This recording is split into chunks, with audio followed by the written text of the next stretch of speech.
Mahavatar foundation లో పాల్గొన్నటువంటి ధ్యానులందరికీ మాస్టర్లందరికీ ముందుగా రాఖీ పౌర్ణమి శుభాకాంక్షలు. ఫస్ట్ మనకి రక్షణ ఇచ్చేది మన కన్న తల్లిదండ్రులు. ముందుగా మన కన్న తల్లిదండ్రులకి మనస్ఫూర్తిగా రాఖీ పండుగ శుభాభివందనలు తెలియజేసుకుందాం. సో రాఖీ పౌర్ణమి గురించి విశేషంగా ఈరోజు తెలుసుకుందాం. ఎందుకు అసలు ఈ రాఖీ పౌర్ణమి వచ్చింది, రాఖీ పౌర్ణమి ఎందుకు ఇంత గొప్పగా దేశవ్యాప్తంగా జరుపుకుంటారు, వాటి వెనుకున్న రహస్యాలన్నీ కూడా మన ధ్యానం తర్వాత తెలుసుకుందాం. హాయిగా కూర్చుందాం, కళ్ళు రెండు మూసేద్దాం, రెండు పాదాలు క్రాస్ చేసుకుందాం, చేతుల్లో చేతులు పెట్టుకుందాం, వేళ్లలో వేళ్ళు పెట్టుకుందాం. స్థిర సుఖ ఆసనం, స్థిరమైన సుఖమైన ఆసనంలో మనం ఆసీనులం అవుదాం.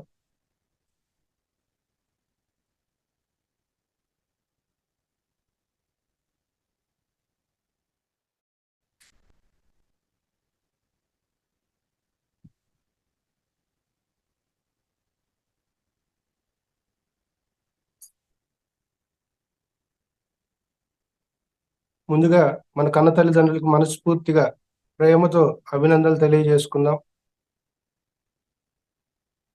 ఈ భూమి మీద ఈ జీవుడు అంటే ఈ దేహం పుట్టిన కాడి నుంచి మరి మనల్ని సంరక్షిస్తూ నిరంతరం మన గురించి ఆలోచిస్తూ ఉండేది మన కన్న తల్లిదండ్రులు. వాళ్ళకి మనస్ఫూర్తిగా ఒకసారి ప్రేమతో హృదయపూర్వకంగా నమస్కారం తెలియజేసుకుందాం.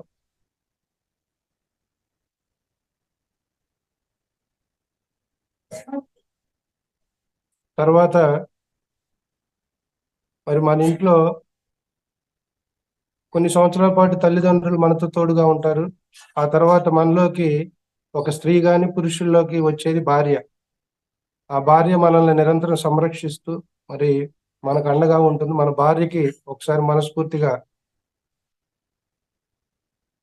అభినందనలు తెలియజేసుకుందాం. తర్వాత మన తోబుట్టువులకి, అన్నా చెల్లెళ్ళకు, అక్కా తమ్ముళ్ళకి, మీ కుటుంబంలో ఎవరెవరైతే ఉన్నారో వాళ్ళకి మనస్ఫూర్తిగా ప్రేమతో హృదయపూర్వకంగా రాఖీ, వాళ్ళు ఎక్కడున్నా సరే రాఖీ పౌర్ణమి శుభాకాంక్షలు తెలియజేయాలి.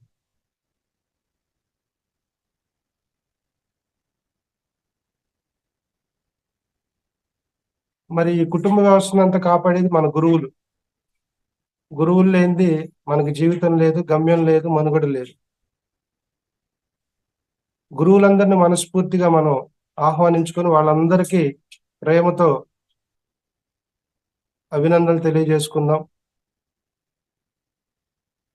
పరమశివుడికి, భగవాన్ రమణ మహర్షికి, బ్రహ్మర్షి పితామహ పత్రిజీకి, సమస్త గురుమండలకి, ప్రకృతి మాతకు మనస్ఫూర్తిగా మనం ఈరోజు ధ్యానంలో మనస్ఫూర్తిగా అభినందనలు తెలియజేసుకుందాం. ప్రేమతో, కృతజ్ఞతలతో.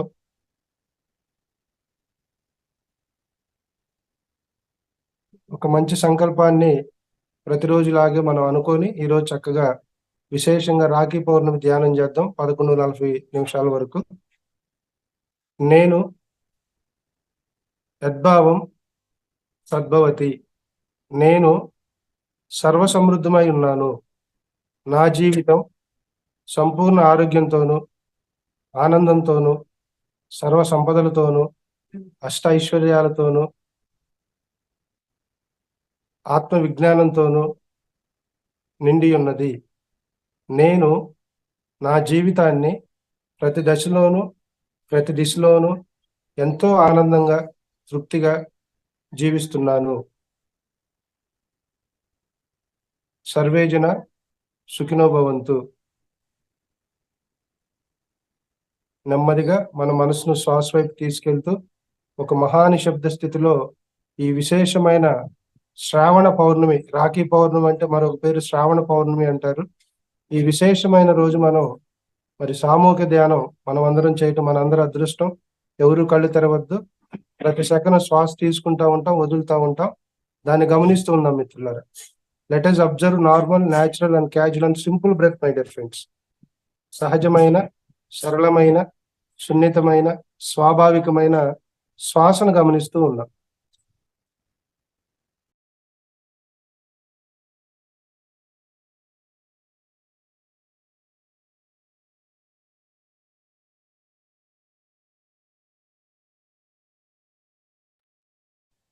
మ్యూజిక్ పెట్టనా సార్?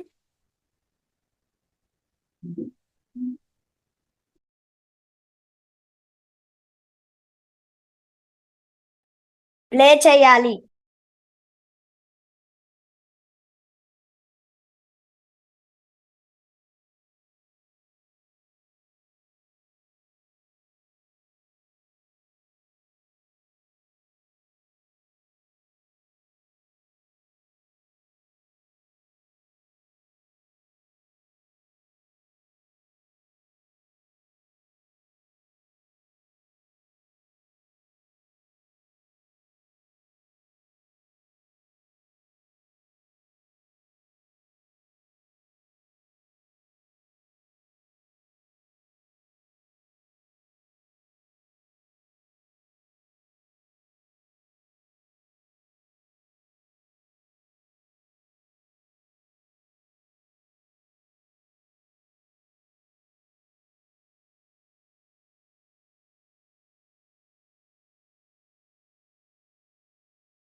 ఆఖరి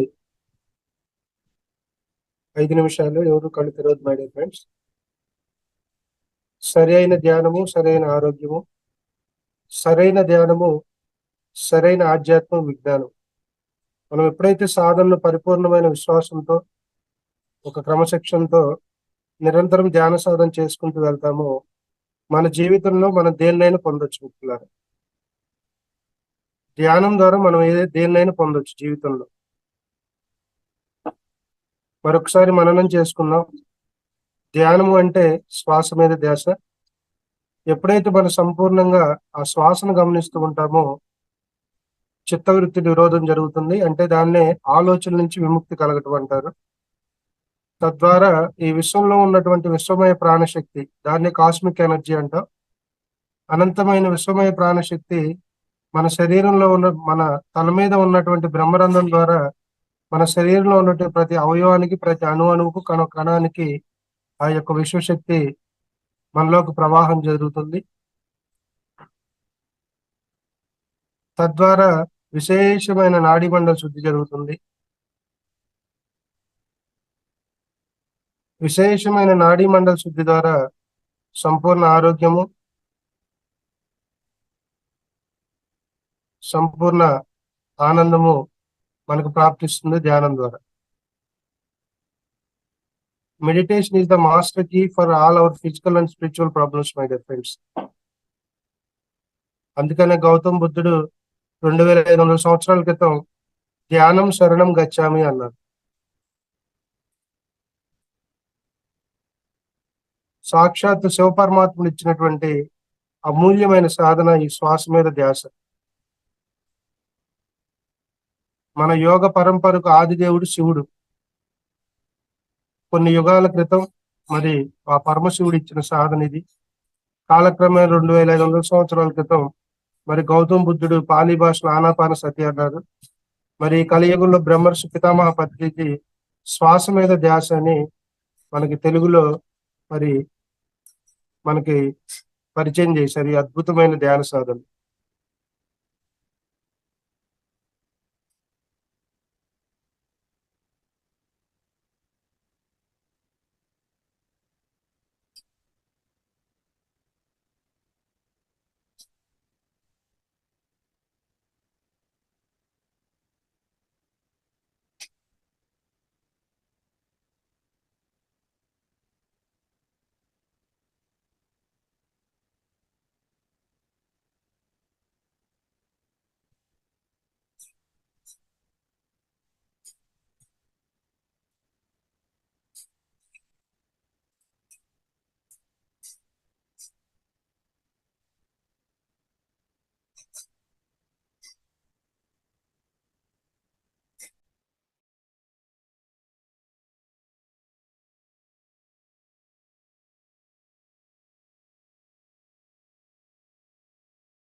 ఓకే. నెమ్మదిగా రెండు చేతులు విడదీసి రెండు కళ్ళ పైన పెట్టుకుందాం.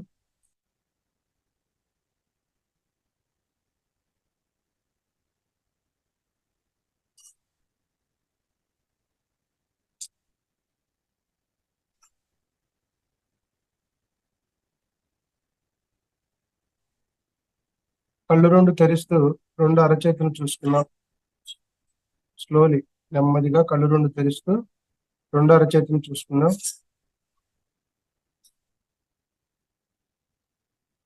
ధ్యానానికి ఒకసారి గట్టిగా క్లాప్ చేద్దాం. ఈ ధ్యానాన్ని మనకు అందించిన మన జగద్గురు బ్రహ్మర్షి పితామహ పత్రిజీకి ఒకసారి గట్టిగా క్లాప్ చేద్దాం. అలాగే గౌతమ్ బుద్ధుల వారికి, మన కన్న తల్లిదండ్రులకు, ఈరోజు రాఖీ పౌర్ణమి కాబట్టి మరి మనకు తోబుట్టువులైనటువంటి మన చెల్లెలకు, తమ్ముళ్ళకు ఒకసారి మనస్ఫూర్తిగా ప్రేమతో కృతజ్ఞతలు తెలియజేద్దాం. 1 మినిట్ అట్లా రిలాక్స్ అవ్వండి. వాటర్ తాగండి. అందరు వాటర్ తీసుకుంటున్నారా? బాటిల్స్ పక్కన పెట్టుకున్నారా?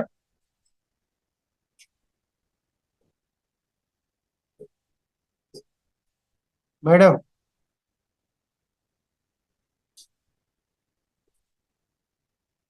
మేడం,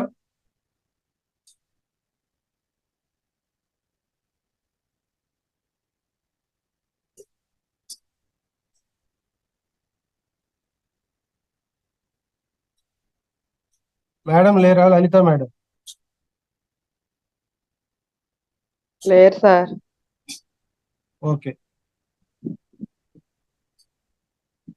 ఓకే ఫ్రెండ్స్, నా పేరు శివ. మీ అందరికీ నేను సుపరిచితుడని అనుకుంటున్నాను. ఎందుకంటే గతంలో మహావతార్ ఫౌండేషన్ లో 9 సెషన్లు దాకా నేనే హోస్ట్ గా ఉండి చేశాను. తర్వాత మేడం లలిత మేడం గారు మరి చక్కగా ప్రతిరోజు ధ్యానము అట్లాగే యోగాతో పాటు ఎంతో అద్భుతంగా మరి మనకు వాలంటీర్స్ కూడా చాలా మంది ఉన్నారు. వీళ్ళందరూ ఆధ్వర్యంలో ఇప్పుడు అద్భుతంగా మరి కార్యక్రమాలు రోజు ముందుకు జరుగుతూ ఉన్నాయి. మరి ఈ రోజు నాకు ఈ అవకాశాన్ని ఇచ్చిన మహావతార్ ఫౌండేషన్ కు అట్లాగే లలిత మేడం గారికి మనస్ఫూర్తిగా మరొకసారి కృతజ్ఞతలు తెలియజేసుకుంటూ, ఈరోజు రాఖీ పౌర్ణమి, దాన్నే శ్రావణ పౌర్ణమి అని కూడా అంటారు. ఎందుకు ఈ రాఖీ పౌర్ణమి రోజు మన భారతదేశంలో ఇంత అద్భుతంగా అన్ని రాష్ట్రాల్లో కూడా జరుపుకుంటారనే ఆ విషయాన్ని మనం తెలుసుకొని, తర్వాత ఈ రోజు ఒక అద్భుతమైన కాన్సెప్ట్ భయం.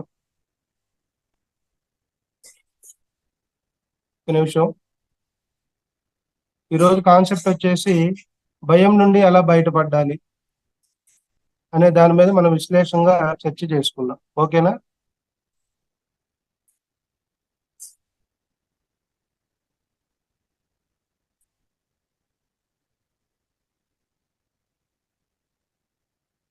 సో ఈరోజు రాఖీ పౌర్ణమి. రాఖీ పౌర్ణమి అంటే ఇది ముఖ్యంగా అన్నా చెల్లెళ్లకు, అక్కా తమ్ముళ్ళకు సంబంధించిన పండుగ.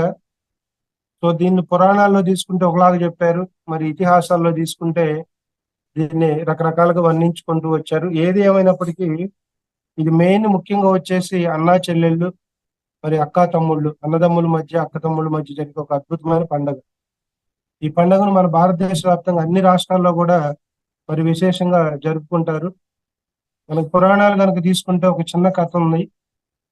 మరి పూర్వంలో దేవతలకు రాక్షసులకు యుద్ధం జరుగుతున్నప్పుడు మరి దేవతలకు రాజు అయినటువంటి దేవేంద్రుడు ఆ యుద్ధంలో ఓడిపోవటం జరుగుతుంది. ఓడిపోయి అమరావతిని తలదాచుకుంటాడు. ఆ యొక్క అమరావతిని మొత్తాన్ని రాక్షసులు వాళ్ళ ఆధీనంలోకి తీసేసుకుంటారు. భర్త నిస్సహాయ స్థితి చూసినటువంటి మరి దేవేంద్రుడి భార్య అయినటువంటి ఇంద్రాణి దాన్ని గమనించి ఏం చేయాలో తోచక ఆలోచిస్తున్న సమయంలో ఈ పౌర్ణమి రోజున, శ్రావణ పౌర్ణమి రోజు, ఆ రోజే శ్రావణ పౌర్ణమి అవటం విశేషం. ఆమె ఏం తోచక పార్వతీ పరమేశ్వరుని విశేషంగా పూజ చేసి ఒక రక్షను ఆ దేవేంద్రునికి ఆ చేతికి కట్టి, దాన్ని గమనించిన దేవతలందరూ కూడా అదే రక్షణ తీసుకెళ్లి మరి ఇంద్రుడికి కడతారు. తర్వాత జరిగిన యుద్ధంలో ఇంద్రుడు ఆ యుద్ధాన్ని జయిస్తాడు. దానికి ప్రత్యేకంగా మరి ఈ రాఖీ పౌర్ణమి జరుపుకుంటారని కొన్ని పురాణాల్లో కొన్ని కథలు, దీని మీద ఎన్నో కథలు ఉన్నాయి. ఫైనల్ గా ఎవరైతే ఒకళ్ళ ద్వారా మనం రక్షణ పొందుతామో, ఒక అన్నా చెల్లెలనే కాదు, రక్షాబంధనం అంటే రక్షణ కలిగి ఉంటాం. ఆధ్యాత్మిక మన సాధన మార్గంలో ఉన్నాం కాబట్టి ఫస్ట్ మనం ఎప్పుడు ఒకళ్ళ ద్వారా రక్షణ పొందుతామనే కన్నా ఫస్ట్ మన స్వీయ రక్షణ అంటే మనకు మన రక్షణ పొందాలి. ఇది అన్నా చెల్లెల మధ్య జరుపుకునే పండుగ అయినప్పటికీ సాధనా మార్గంలో ఉన్నప్పుడు మనం దీన్ని ఎలా అనువదించుకోవచ్చో కూడా మనం తెలుసుకుందాం. అట్లాగే మరి శ్రీకృష్ణుడు, వినపడుతుందండి అన్నమాట? ఇక్కడ వాయిస్ క్లియర్గా ఉందా? ఇతిహాసాల ప్రకారం చూసుకుంటే ద్రౌపది శ్రీకృష్ణుడు అన్నా చెల్లెళ్ళు అనుబంధం అత్యంత గొప్ప అనుబంధం వాళ్ళు. మరి శిశుపాలకుని సంరక్షించే టైంలో శ్రీకృష్ణ భగవాను సుదర్శన చక్రాన్ని తిప్పి వదిలినప్పుడు ఆ వేలికి రక్తం గారిద్ది, కట్ అయిపోయి. అది గమనించిన ద్రౌపది తన కొంగు, చీర యొక్క కొంగుని ఇట్లా చించి ఆ యొక్క ఏలుకు ఇట్లా రక్షలా కట్టింది. తర్వాత అదంతా ఆగిపోదు. దానికి ప్రతీకంగా మరి రక్షాబంధనం జరుపుకుంటారని ఇతిహాసాలు కూడా చెప్తా ఉన్నాయి. సో కాబట్టి ఏదైనప్పటికీ ఇది ఒక అద్భుతమైన విశేషమైన రోజు. ఈ పౌర్ణమి, దానిలో శ్రావణం కలిసి రావటం శ్రావణ పౌర్ణమి అంటారు. మరి పాత రోజులు ఎలా జరుపుకుంటే ఈ రోజులు ఇట్లా రాఖీలు వచ్చినాయి. ఈ రాఖీలు వచ్చినాయి, ఇట్లా కట్టేసుకుంటున్నాం. పాత రోజుల్లో మన ఆచారం ఏంటంటే జంగం ఉంటది కదా, పాత జంగాలన్నీ తీసేసి ఆ కొత్త జంగాలను వేసుకున్న అదే రక్ష అన్నమాట. పూజలు చేసి చక్కగా అన్నా చెల్లెలు అట్లా చేసుకునేవాళ్ళు. కాలక్రమేణా రోజులు మారుతున్నాయి కాబట్టి అన్నిట్లో కూడా అన్ని పద్ధతుల్లో మార్పులు వచ్చినాయి. ఈ రోజుకి దానికి అనుగుణంగా ఇట్లా ఈ మోడర్న్ కల్చర్ లో ఇలా రక్షాబంధన్ ఇలా చేసుకుంటాం. సో ఈ రోజు విశేషమైన సాధన చెయ్యాలి. ఎందుకంటే భౌతికంగా మనల్ని కాపాడేది తల్లిదండ్రులు అయినప్పటికీ మన కుటుంబంలో మన అన్న, తమ్ముడు ఏదో రకంగా మనం సంరక్షిస్తూ ఉంటారు మన జీవితాంతం ఈ భూమి మీద ఉన్నాం. మరి మనందరిని కాపాడేది ఎవరు?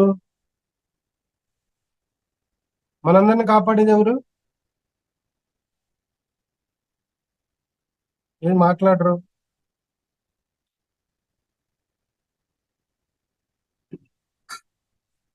మనందరిని కాపాడేది ఎవరు?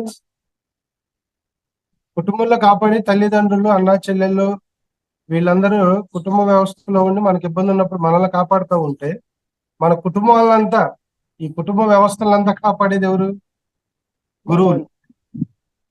గురువులు. అవునా కాదా? వాళ్ళందరూ అద్భుతంగా మనల్ని బ్లెస్సింగ్స్ ఇవ్వబట్టి ఈరోజు మనం ఇటువంటి ఉన్నతమైన కార్యక్రమాల్లో మనం ఈ సాధన చేసుకుంటూ ఈ మార్గాల వైపు నడుస్తున్నాం. కాబట్టి ఒకసారి గురువులందరికీ మనస్ఫూర్తిగా మనం కృతజ్ఞతలు తెలియజేసుకుంటాం. సో ప్రతిరోజు మీరందరూ ఈ సెషన్ లో పాల్గొనడం, ఈ టైంలో ఎస్పెషల్లీ 11 గంటల నుంచి 12:30 వరకు అంటే వెరీ క్రూషియల్ టైం ఇది. అటు ఇంట్లో మన స్త్రీమూర్తులకు కావచ్చు, మరి జెంట్స్ కూడా ఇది వర్కింగ్ టైం అయినప్పటికి కూడా 25 నుంచి 30 మంది పాల్గొనడం అనేది చాలా విశేషమైన ఇది. సో ఈరోజు మనకు మెయిన్ కాన్సెప్ట్ వచ్చేసి భయం నుంచి ఎలా బయటపడాలి. భయం నుండి ప్రతి మనిషిని మానసికంగా మనకు అంతరాంతరాల్లో వేధించేది ఈ భయమే. ఒకళ్ళకి మృత్యు అంటే భయం, ఒకళ్ళకి కుక్కను చూస్తే భయం, ఒకళ్ళకి మనుషులను చూస్తే భయం. సో ఈ భయాలన్నీ కూడా మనలో ఎలా ఉంటాయి అంటే ఎన్నో జన్మ పరంపరల్లో మన యొక్క సబ్ కాన్షియస్ మైండ్ లో రికార్డ్ అయిపోయి ఆ సబ్ కాన్షియస్ మైండ్ నుంచి మన స్థూల సూక్ష్మ శరీరాల్లోకి వ్యాప్తి చెందుతూ ఉంటాయి. వాటి మూలాలను తెలుసుకోవాలి. ఓషో ఏం చెప్తాడంటే భయం అనేది ఒక ఊహ అంటాడు. భయం అనేది ఒక ఊహ. ఫర్ సపోజ్ చూడండి, ఒక చిన్న ఉదాహరణ చెప్పుకుందాం దీనికి. ఒక తల్లిదండ్రులు ఉన్నారు. ఆ తల్లిదండ్రులు ఇద్దరికి ఒక బిడ్డ, చక్కని బిడ్డ, మంచి సంస్కారవంతుడు, స్కూల్లో కూడా అద్భుతంగా చదువుతాడు, ఎటువంటి కంప్లైంట్స్ లేవు తన మీద. అయితే ఒక రోజు రాత్రి ఏం జరిగిద్దంటే నైట్ 12 గంటలకు వాళ్ళ ఇంటికి కానిస్టేబుల్ వెళ్తారు. కానిస్టేబుల్ వెళ్ళి తలుపు కొడతాడు. తలుపు కొట్టి ఏం చెప్తాడంటే, తలుపు కొట్టగానే తండ్రి తెరుస్తాడు. ఫస్ట్ ఫోన్లో నుంచి చూసి ఏంది ఈ టైంలో కానిస్టేబుల్ వచ్చాడని ఆ తలుపు కొడతాడు. తలుపు కొట్టంగానే తల్లిదండ్రులు ఇద్దరికి భయం వేసి ఆ కానిస్టేబుల్ ఏం చెబుతాడంటే ఈ తల్లిదండ్రులు ఇద్దరికి, మీ ఓడిని మా ఎస్ఐ గారు పొద్దున్నే స్టేషన్కి తీసుకొని రమ్మన్నారని చెబుతాడు. మీ పిల్లగాడిని మా ఎస్ఐ గారు ఉదయం 10:30 గంటలకల్లా స్టేషన్కి తీసుకొని రావాలని చెబుతారు. ఎవరు? కానిస్టేబుల్ తల్లిదండ్రులు ఇద్దరు. వీళ్ళిద్దరికి నిద్ర పట్టదు. మా వాడు ఏం చేశాడు తప్పు, ఏం చేసి ఉంటాడని వీడిని 5 నిమిషాలకు ఒకసారి నిద్ర లేకపోతే అడుగుతాడు, అరే ఏం చేశారు నువ్వు, నిజం చెప్పు నిజం చెప్పని తెల్లవారు దాకా వాళ్ళని హింసిస్తానే ఉంటాడు. అది నిద్ర కూడా ఉండదు నైట్. సరే టైం దగ్గర పడతా ఉంటుంది, వీళ్ళలో భయం పెరుగుతూ ఉంటుంది. అమ్మో ఏం తప్పు చేశాడు మా వాడు, ఏమైద్దో మాకని తల్లిదండ్రులు భయపడరు. ఆ కానిస్టేబుల్ ఏం చెప్పాడు, మీ వాడిని తీసుకొని రమ్మన్నాడు కానీ దాని వెనకాల ఉన్న కారణాలు ఏం చెప్పాల. అతనికి తెలియదు, మా ఎస్ఐ గారు మీ పిల్లాన్ని తీసుకొని రమ్మన్నారు అనే ఒక వర్డే మాట్లాడతాడు. ఆ సమయంలో సరే ఆ టైం అయిపోద్ది, 10 అయింది టైం, చక్కగా రెడీ అవుతారు. తల్లిదండ్రులు ఇద్దరు భయపడతా ఆ పిల్లవాడిని స్టేషన్ దగ్గరికి వెళ్తారు. ఎస్ఐ గారు ఎప్పటికి వచ్చున్నాడు, బయట కూర్చొని మళ్ళీ అడుగుతానే ఉంటారు ఆ బిడ్డని, ఏం చేసి చెప్పురా ఏం చేసి చెప్పురా అంటే, ఆ బిడ్డ నేనేం చేయలేదు డాడీ, నేనేం చేస్తాను స్కూల్లో, నా గురించి మీకు తెలుసు కదా, నేనేం చేయలేదు, మరి ఎందుకు రమ్మన్నారు నాకు తెలియదు అనగానే వీడు నిబ్బరంగా ఉంటాడు. తల్లిదండ్రులు భయపడతా ఉంటారు. సరే ఎస్ఐ గారు వస్తారు, లోపల వెళ్ళి కూర్చొని కొద్దిసేపు ఉన్నాక ఆ పిల్లని లోపలికి పిలుస్తారు. పిలవగానే తల్లిదండ్రులకి మీ ఇద్దరికి శుభాభివందనలు అని చెప్తారు. వాళ్ళకి అప్పుడు మనసు కుదిరి పడదు. మీ వాడు స్కూల్ ఫస్ట్ వచ్చాడు, డిస్ట్రిక్ట్ ఫస్ట్ వచ్చాడు, దాని సందర్భంగా మా డిపార్ట్మెంట్ నుంచి మీ వాడిని మిమ్మల్ని సత్కరించుకోవడానికి మిమ్మల్ని ఇక్కడ పిలిచాం అని చెప్పగానే నైట్ అంతా పడిన భయం అంతా పోదు. ఇది ఊహ భయమా చెప్పండి? ఊహ. సార్ ఊహ. ఊహ అంటే ఊహతో ఆ తండ్రి తల్లిదండ్రుల యొక్క మనసు ఎంత క్షోభకు లోనైందో చూడండి, 7-8 గంటలు. సో ఎప్పుడు ఏ విషయం అయినా మనకు భయం ఉందంటే దాని పట్ల సరైన అవగాహన నాలెడ్జ్ లేనప్పుడే మనకు భయం ఉంటుంది. ఇప్పుడు ఒక సమస్య వచ్చింది, ఆ సమస్య పట్ల జ్ఞానం ఉందనుకోండి, భయం ఉంటుందా మనకి? నాలెడ్జ్ లేకపోతే ఏం చేయాలి, ఎవరిని అడగాలి, ఎవరిని అడిగితే నిజం చెబుతారా? చెప్పరు. ఈరోజు సమాజం ఎట్లా ఉంది, లోపల ఒకటి బయట ఒకటి, అవునా కాదా? మన ఇంట్లోనే రకరకాల మనుషులను చూస్తా ఉన్నాం. మరి అటువంటి సందర్భంలో ఈ భయాన్ని పోగొట్టాలంటే, ఆ భయాన్ని మనం సంపూర్ణంగా బయటికి తీసుకెళ్లాలంటే ఒక్కటే ఒక దారి, ఆధ్యాత్మిక పుస్తకాలు చదవటమే. ఓషో పుస్తకం ఉంటుంది, ధైర్యం అనే ఒక బుక్ ఉంటుంది. నా జీవితంలో నిజంగా చెప్పాలంటే నా జీవితాన్ని, నా లైఫ్ నే టర్న్ చేసిన పాయింట్. ఒకానొక స్థితిలో నాకు ఆ బుక్ దొరకకపోతే నేను ఆధ్యాత్మికంగా సాధన చేశా, ఎన్నో పుస్తకాలు చదివా. ఎన్ని చదివినప్పటికీ మనలో మనమేం పరిపూర్ణం అవ్వలే, ఇంకా ఎంతో ఉంది తెలుసుకోవాల్సింది. సముద్రం అంత జ్ఞానం ఉంది, మనం తెలుసుకుంది ఇసుక రేణువు అంతే. ఇప్పుడు వరకు మనం పొందింది ఇసుక రేణువు అంతే. ఈ భూమి మీద ఎన్నో పుస్తకాలు, గొప్ప గొప్ప పుస్తకాలు ఉన్నాయి, గొప్ప గొప్ప జ్ఞానం ఉంది. ఆ జ్ఞానం అంతా మనం తీసుకోవాలి. ఆ తీసుకున్నప్పుడే ఒక్కో బుక్ ద్వారా ఒక్కొక్కటి విడుదలవుతా ఉంటది. ఇప్పుడు భయం గురించి పోవాలంటే ఓషో పుస్తకాలు చదవాలి. నిజమైన ప్రేమ ఏంటంటే తెలుసుకోవాలంటే ఓషో పుస్తకాలు చదవాలి. మౌనంగా ఉండాలంటే భగవాన్ రమణ మహర్షి పుస్తకాలు చదవాలి. అర్థమైందా? సో ఇట్లా ఒక్కొక్క బుక్ ఒక్కో దానికి మనకి ఒక్కో దాన్ని గుర్తిస్తూ ఉంటది. ఈ భయాలన్నిటి కూడా ఒకటేందంటే, భయాలు 2 రకాలు ఉంటాయి. ఒకటి మన గత జన్మల్లో మన కర్మ పరంపరలో మనం తెచ్చుకున్న కొన్ని భయాలు ఉంటాయి కర్మల ద్వారా. అర్థమైందా? ఫర్ సపోజ్ ఒకరికి కుక్క అంటే భయం.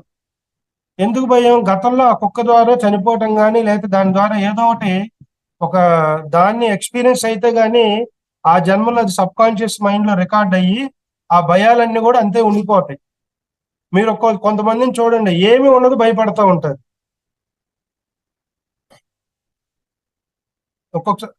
కొంతమంది భయంకరమైన వాళ్ళు ఉంటారు, తలుపు తీస్తే భయపడతారు, వెలుగును చూస్తే భయపడతారు. నేను చూసి అలాంటి కేసుల్ని. 10 మందిలోకి రావాలంటే భయపడతారు.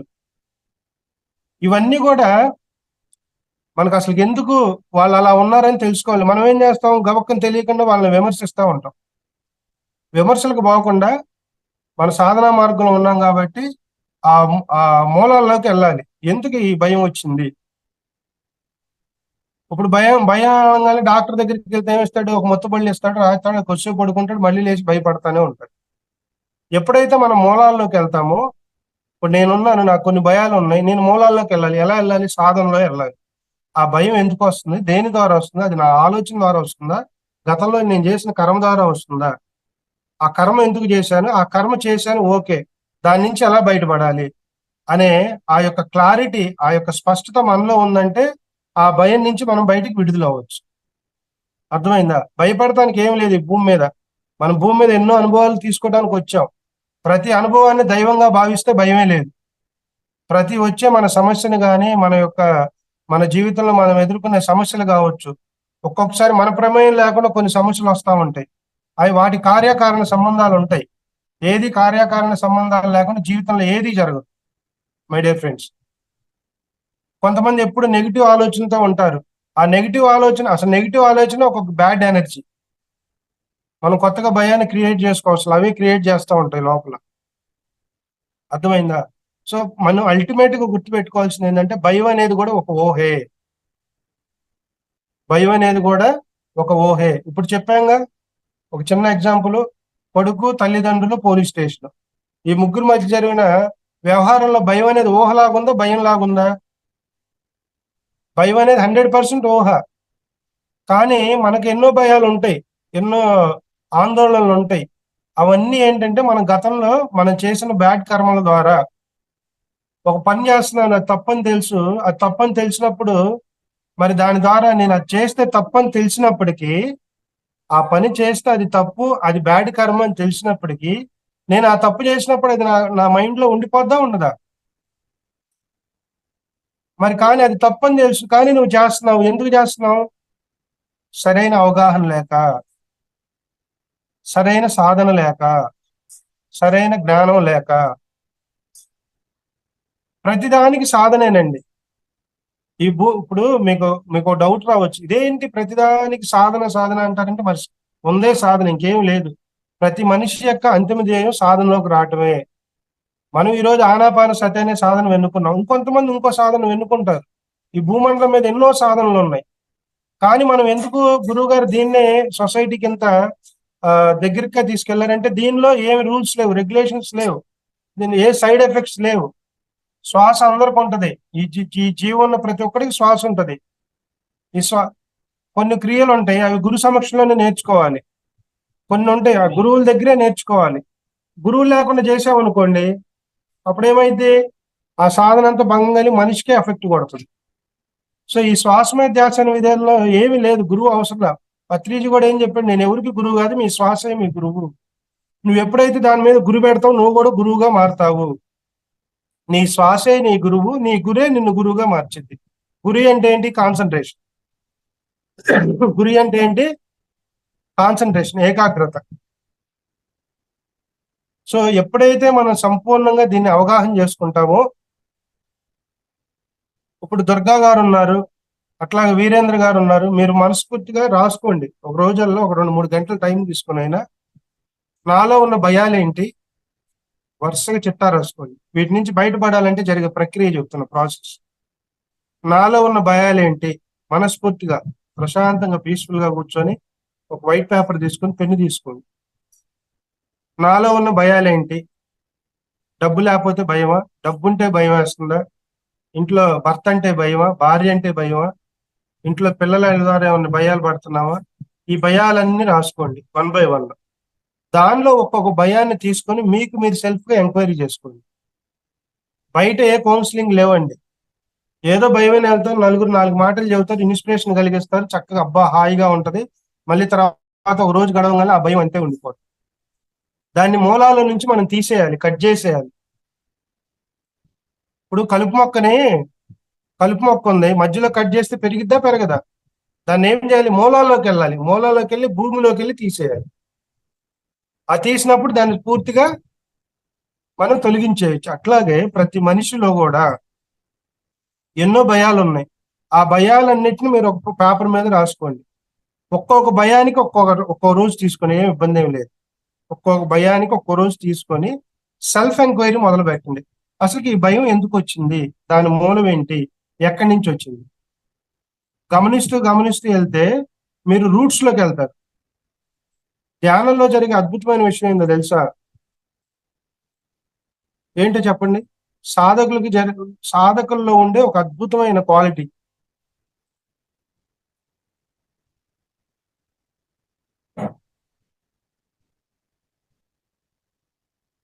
పర్లేదు, ఒక నిమిషం టైం ఇస్తా.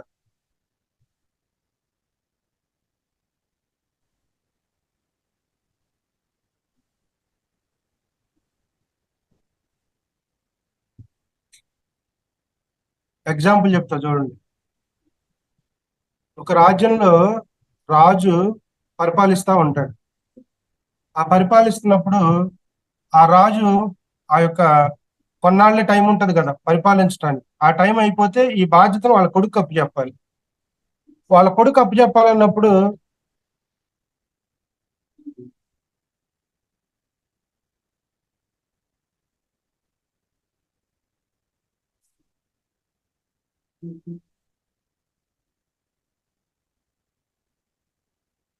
ప్రస్తుతానికి వస్తూ ఉంటారు, వాటిని వినాలి అని అంటారు. వినడం అంటే ఏంటి ఏమనుకుంటాడు? మామూలుగా వినటం అనుకుంటారు. అది కాదు. మనం వినటమే కాదు. మన జనరల్ గా ఇప్పుడు నేను మాట్లాడుతున్నాను, మీరు వింటున్నారు కదా, అది కాదు వినడం అంటే. అప్పుడు ఏం చెప్తాడంటే, ఆ రాజు కొడుక్కి ఒక పరీక్ష పెడతాడు పట్టాభిషేకం చేసే ముందు. ఒకరోజు వర్షం పడతా ఉంటది. వర్షంలోకి వెళ్ళి ఒక 2-3 అవర్స్ అక్కడ స్పెండ్ చేసి రా అంటాడు ఆయనకి. వర్షంలో నుంచి రాగానే ఏం వినపడిందో చెప్పమంటాడు. చెప్పమనగానే ఆ వర్షం పడేటప్పుడు వర్షం నీళ్లు నేల మీద పడ్డే ఆ శబ్దం వినిపించింది అంటాడు. ఇంకో రోజు ప్రకృతిలోకి పంపిస్తాడు. ప్రకృతిలో నుంచి ఉదయం నుంచి సాయంత్రం దాకా గడిపిరా అనగానే ఆ రోజంతా గడిపి ఇంటికి వస్తాడు. ఏం విన్నావు ప్రకృతి నుంచి అని అడుగుతాడు. రకరకాల పక్షులు కేకలు వినపడ్డాయి, కొన్ని రకరకాల పక్షులను చూశాను అంటాడు. అయిపోతుంది. ఇంకొక రోజు ఇంకో ప్లేస్ కి పంపుతాడు. అక్కడే వినపడింది అంటాడు. ఏదో వినపడిందని చెబుతాడు. తర్వాత ఏం చెప్తాడంటే, ఆఖరి 3 రోజుల్లో నువ్వు పూర్తి డీప్ ఫారెస్ట్ లోకి వెళ్ళి 3 రోజులు ధ్యానం చేసిరా అంటాడు. అతను వెళ్ళి, మరి ఆ రోజుల్లో రాజులు అంటే ఆ రోజు అందరి దగ్గర సాధన ఉండేది. ఆ రోజుల్లో రాజు ఏంటంటే అతను ఆధ్యాత్మికవేత్త అయితేనే రాజు అనేవాళ్ళు. ఎవరు పడితే వాళ్ళకి ఇచ్చేవాళ్ళు కదా. ఆ రోజుల్లో వాళ్ళ దగ్గర అన్ని విద్యలు ఉండేవి, ఆత్మజ్ఞానం ఉండేది. అందుకని ఆ రోజుల్లో ధర్మం 4 పాదాల మీద నడిచింది. ఈ రోజు ఆధ్యాత్మిక లోపించింది కాబట్టి మరి ఈ వ్యవస్థ కూడా అంతా ఇంత క్షుణ్ణభిన్నం అయిపోయింది. అందుకని మన రామరాజ్యం అంటారు. రాముడు మరి ఈ రోజుకి మనం కొలుస్తున్నాం అంటే ఏంటి? ఆ రోజు వాళ్ళంతా ఆధ్యాత్మికతలు కాబట్టి, ఆత్మజ్ఞానం ఉంది కాబట్టి, అన్ని సాధనలు ఉన్నాయి కాబట్టి, ఏ విషయాన్ని ఎలా మలచాలి, ప్రపంచాన్ని జనాన్ని ఎలా పరిపాలించాలో వాళ్ళకి తెలిసినంతగా ఎవరికి తెలియదు. ఒక ఆత్మజ్ఞాని ఏం ఆశించాడు, జనాల కోసం పనిచేస్తాడు కాబట్టి ఆ రోజు అంత అద్భుతంగా గడిచిపోయినాయి. ఆ రోజు ఈ 3 రోజులు మరి రాజుగారు చెప్పినట్టు కొడుకు కూడా చక్కగా 3 రోజులు కంప్లీట్ మెడిటేషన్ కూర్చుంటాడు. 3 days కళ్ళు తెరవకుండా. కళ్ళు తెరవగానే సూర్యోదయం అయింది. సూర్యోదయం అయినప్పుడు కళ్ళు తెరుస్తాడు కదా, ఇంటికి వెళ్తాడు. ఇంటికి వెళ్ళగానే అప్పుడు రాజు అడుగుతాడు, ఈ రోజు ఏమైనా పడిందంటే అప్పుడు చెప్తాడు, సూర్యుడి నుంచి వచ్చే కిరణాల యొక్క స్పర్శ తెలిసింది, ఆ యొక్క స్పర్శ యొక్క శబ్దం కూడా నాకు తెలిసిందని చెప్తాడు. అది వినడం అంటే. సూర్యకిరణాలు నేల మీద పడినప్పుడు వాటి యొక్క స్పర్శ యొక్క శబ్దం కూడా నాకు వినపడింది. అంటే ఒక విషయాన్ని మనం వినేటప్పుడు అంత క్షుణ్ణంగా, అంత సూక్ష్మంగా వెళ్ళాలి. ఇప్పుడు ఈ భయాలు ఉన్నాయి కదా, ఈ భయాలన్నీ మనలో పోవాలంటే దాని మీద ఒకే సంకల్పంతో ధ్యానం చేస్తూ, ఒక వ్యక్తి అంటే భయం, ఆ వ్యక్తి ద్వారా నాకు ఎందుకు భయం వచ్చిందనే దాని మీద విశ్లేషణగా చేయాలి. నా ద్వారా తప్పు జరిగిందా, అతని ద్వారా నాకు తప్పు జరిగిందా, కారణాకారి సంబంధాలు ఏంటి అనేది తెలుసుకున్నప్పుడే, ఆ డీప్ లోకి వెళ్ళినప్పుడే మనకి దాని పట్ల ఒక సరైన ఒక పిక్చర్ వస్తుంది. ఆ పిక్చర్ వచ్చినప్పుడు మనకి దాని పట్ల సరైన అవగాహన కలిగినప్పుడు అది మనలో నుంచి భయం పోతుంది. అప్పటి వరకు మనం ఏం చేస్తాం, అలాగే ఉండిపోతాం. తద్వారా మనకి ఎన్నో రుగ్మతలు వస్తాయి, మానసిక రుగ్మలు. తద్వారా మళ్ళీ శారీరక అనారోగ్యం కూడా దెబ్బతింటుంది. అర్థమైందా? ఇప్పుడు నేను భయం అనేది ఊహేం చెబుతా, అది వినటానికి బాగుంటది, అబ్బా భలేగా ఉంటది వినటానికి. కానీ ఆచరణలోకి వచ్చి వాటి నుంచి బయటపడటానికి టైం పట్టింది. అవునా కాదా? ఏమన్నా వీరేంద్ర గారు, అవునా కాదా? సో కాబట్టి మన ప్రతి భయాన్ని కూడా ఒక బుక్ మీద రాసుకొని ఎన్ని భయాలు ఉన్నాయైతే అన్ని భయాల మీద సాధన చేయండి. సాధన అంటే ఊరికి శ్వాస మీద ధ్యాస పెడతాం కాదు. శ్వాసను గమనిస్తూ ఎప్పుడైతే మన శూన్యంలోకి వెళ్తామో ఆ భయానికి సంబంధించిన విషయాలన్నీ కూడా నేను గ్రహించాలి, వాటి యొక్క మూలాలను తెలుసుకోవాలని ఒక అద్భుతమైన సంకల్పం పెట్టుకుంటే ఖచ్చితంగా మీ ముందుకు ఒక పిక్చరైజేషన్ వస్తుంది. ఆ పిక్చరైజేషన్ వచ్చినప్పుడు అక్కడ మీకు ఏం చేయాలో ప్రొసీజర్ తెలిసిద్ది. వాళ్ళకి వెళ్ళి క్షమాపణ చెప్పటమా, లేదు అంటే ధ్యానంలోనే వాళ్ళకి మనం మనస్ఫూర్తిగా కృతజ్ఞతలు తెలియజేస్తాం. అవి ఇక్కడ ఇక్కడ కొంతమంది పోయి ఉంటారు, కొంతమంది ఇక్కడ ఉండరు. అయినప్పటికీ మనం భయాలు కలుగుతూనే ఉంటాయి. ఎందుకని వాళ్ళకి ఏదో ఒకటి మనం ఇబ్బంది పెడతాం, కానీ వాళ్ళని ఏదో ఒకటి ఇలా ఎన్నో ఉంటాయి మనలో మనకు తెలియకుండా. మన సాధనా మార్గంలో అడుగు ముందుకైపోవడానికి కారణం ఇదే. మనం గంటల గంటలు ధ్యానం చేస్తాం, పుస్తకాలు చదువుతాము, ఎంతో మంది క్లాసులు వెళ్తాము, ఆడికి వెళ్తాము, ఏడికి వెళ్తాం, కానీ బయటికి బాగున్నప్పటికీ లోపల అంతరంగంగా ఎన్నో భయాలు ఉన్నాయి. ఈ భయాలే బ్లాకేజెస్ గా ఫామ్ అయిపోయి మన శరీరంలో కుంచుకుపోయి సాధనలో కూడా మనం ముందుకు తీసుకెళ్ళం. అర్థమైందా? ఈ భయాలు రెండు రకాలు పోగొట్టవచ్చు. ఒకటి ఒకటి మనకి సెల్ఫ్ గా ఉండే జ్ఞానం ద్వారా, గురు కటాక్షం ద్వారా. గురు కటాక్షం కన్నా మనం సెల్ఫ్ గా దాన్ని తెలుసుకొని మనం సొంతంగా గనక మనం హీల్ చేసుకుంటే అది పూర్తిగా వెళ్ళిపోతుంది. అర్థమైందా? సో కాబట్టి ఈ భయాలను మనం ఇట్లా తీసేయచ్చు. ఫర్ సపోజ్ ఒకటి అనలైజ్ అయింది, ఒక భయం అనలైజ్ అయింది. ఆ అనలైజ్ అయిపోయినప్పుడు మనకు తెలిసింది, పిక్చరైజేషన్ తెలిసింది, అంతా ఒక క్లారిటీ వచ్చింది, పొరపాట్లు కూడా తెలిసింది. అప్పుడు మనం ఏం చేయాలి? ఆ వ్యక్తి లేడు, అప్పుడు మనం హొప్పో టెక్నిక్ చెప్పాం కదా, I'm sorry, forgive me, I love you, thank you. క్షమించండి, నన్ను క్షమించండి, కృతజ్ఞతలు, ధన్యవాదాలు. అది కనుక 108 సార్లు మనస్ఫూర్తిగా అఫర్మేషన్ చెప్పుకుంటే ఆ భయం అనేది మనలో నుంచి బయటకు వెళ్ళిపోతుంది. మై డియర్ ఫ్రెండ్స్, మన సాధన చేసేది కూడా ఈ నాలుగిటి కోసమే. మన తప్పు లేనప్పుడు మనం ఏం చేయాల్సిన పని లేదు. అర్థమైందా? ఒక్కొక్కసారి మనలో ఉన్న లో ఎనర్జీస్ వల్ల కూడా చిన్న చిన్న విషయాలకు భయపడతా ఉంటాం. అర్థమైందా? చిన్న కుక్క పిల్లని చూసినా కూడా భయపడతాం. అట్లా day by day self enquiry. Life అంటే day by day self enquiry. మనం ఎన్ని కోట్లు సంపాదించినా, ఎన్ని లక్షలు సంపాదించినా, సెల్ఫ్ లో గనక మనకి ఎంక్వైరీ లేకుండా ఏ పని చేసినా, మాట్లాడినా, మనం ఏది చేసినా సరే ఫస్ట్ సెల్ఫ్ లో మన ట్రాన్స్ఫర్మేషన్ ఉండాలి. ఒక మాట మాట్లాడుతున్నాం అంటే ముందుగానే దాని పట్ల ఒక అవగాహన రావాలి. నేను మాట్లాడుతున్నాను అది కరెక్టా కాదా? ఇంత క్షుణ్ణంగా ఆలోచిస్తూ వెళ్తేనే మన కర్మరాహిత జీవితం అయింది. అర్థమైందా? లేదు, ఈ కాలంలో ఇన్ని పరిస్థితులు మనం అవన్నీ చేయకపోయినా సాయంత్రం డే అంతా అయిపోతుంది కదా, డే అంతా అయిపోయినా నైట్ కనీసం అట్లీస్ట్ ఒక 5 నిమిషాలు మనం గమనించి, ఈ రోజు నేను ఎవరినైనా ఇబ్బంది పెట్టానా, నేను ఎవరిని బాధ పెట్టానా, నా మాటల ద్వారా చేతల ద్వారా కానీ నేను ఎవరినైనా ఇబ్బంది పెడుతున్నానని తెలుసుకొని వాళ్ళకు మనస్ఫూర్తిగా వాళ్ళందరికీ ఒకవేళ మన మాటల ద్వారా చేతల ద్వారా కనుక ఇబ్బంది పెట్టినట్టయితే ఆ యొక్క ఇదనేది అప్పుడు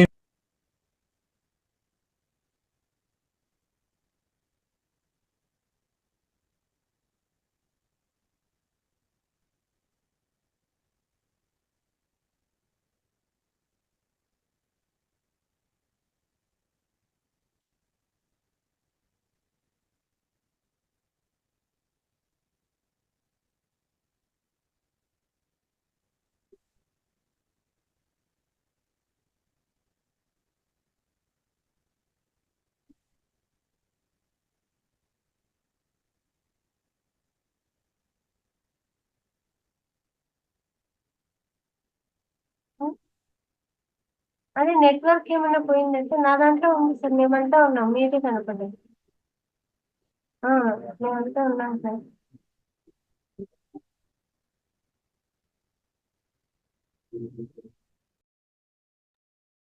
నెట్వర్క్ ఇష్యూ ఉన్నట్టుంది, వస్తారు సార్.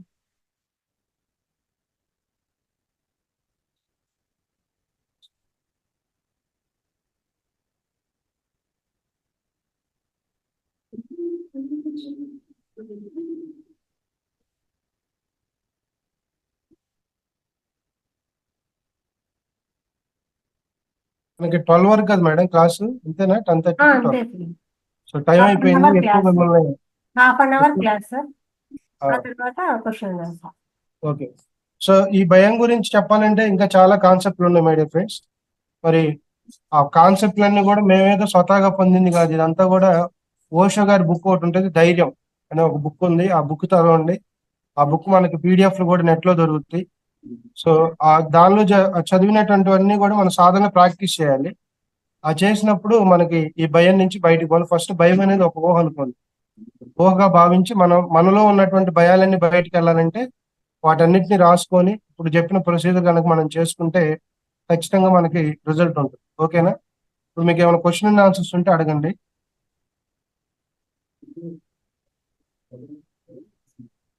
ఈ క్లాస్ లో 11 గంటలకు జాయిన్ అయ్యే కొత్త వాళ్ళు కూడా ఉన్నారు సార్. ఈ బ్యాచ్ మన పాత వాళ్ళు కాకుండా కొత్త ఆ. వాళ్ళు ఉన్నారు. అడగండి, ఒక ఇద్దరన్నా అడగండి ఏదో క్వశ్చన్. ప్రతి ఒక్కరిని అడిగిద్దాం సార్. అందరూ మాట్లాడండి. వీరేంద్ర గారు అన్మ్యూట్ చేసుకోండి. ఈవేళ కొత్తగా వచ్చాడు సార్ బాబు వీరేంద్ర. ఈ రోజే జాయిన్ చేశాను. Okay okay madam.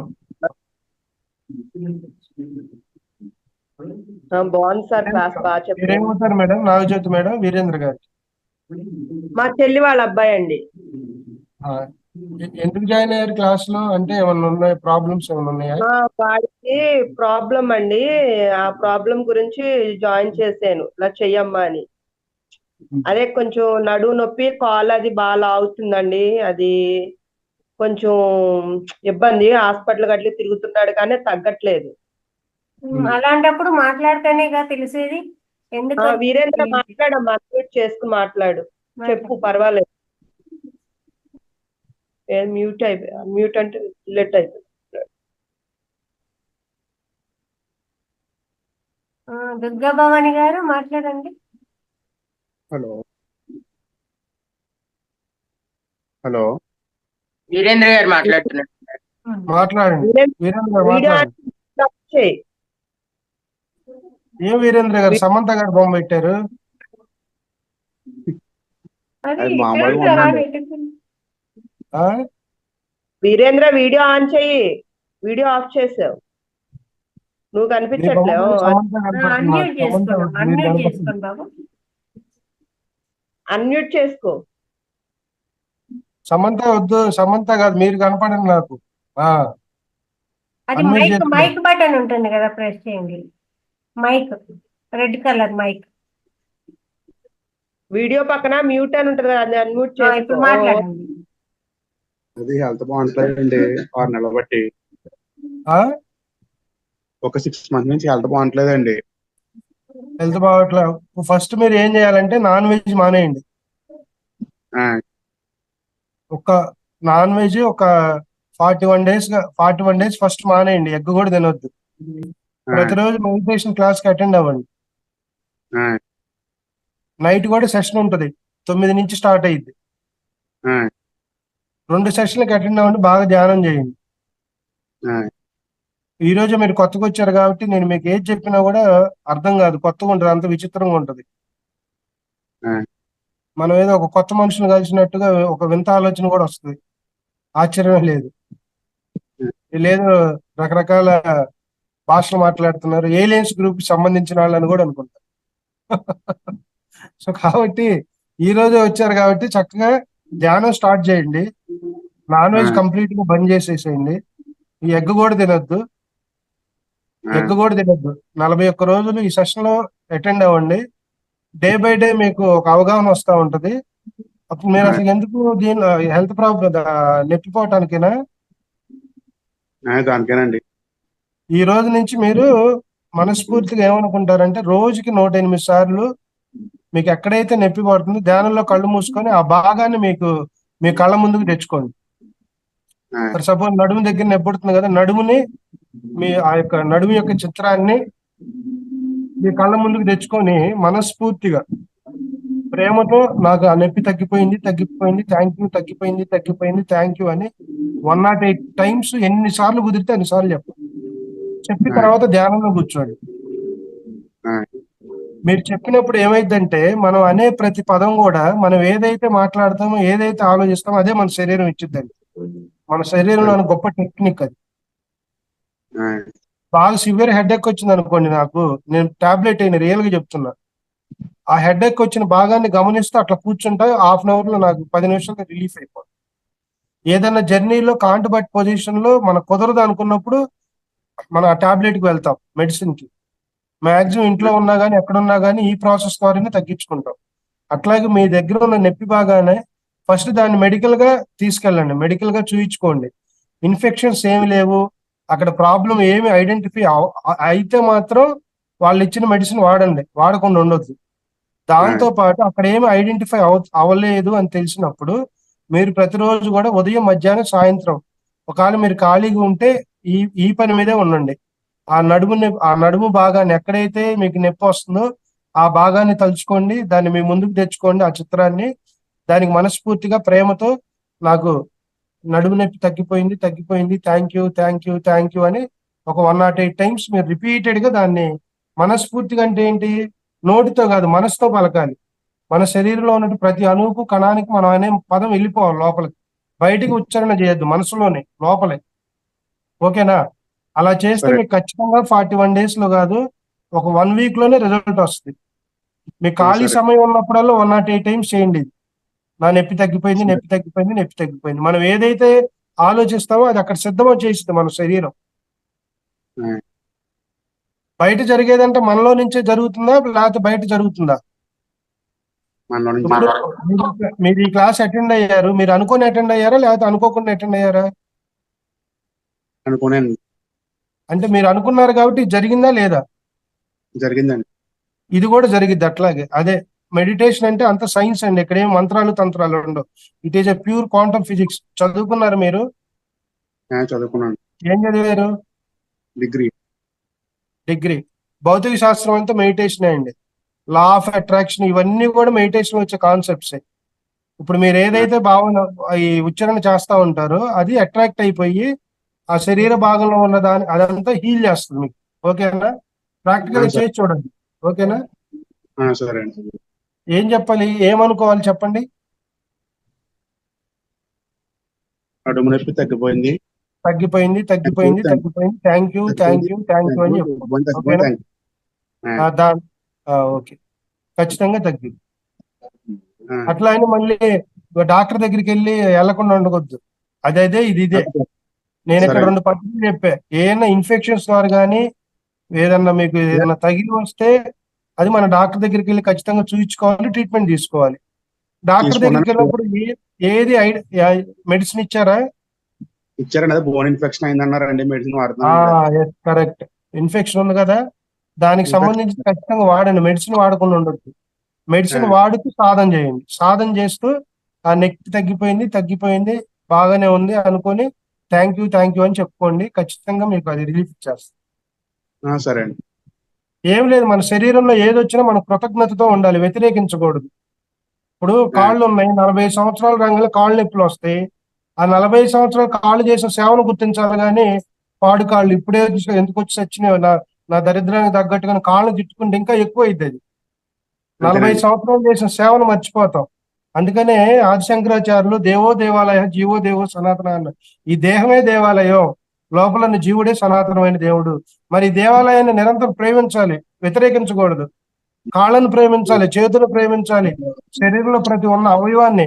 అందుకని వివేకానందుడు చెప్పాడు కదా, నీతో నువ్వు మాట్లాడుకోకపోతే ఒక గొప్ప వ్యక్తిని నువ్వు కోల్పోతావు అంటాడు.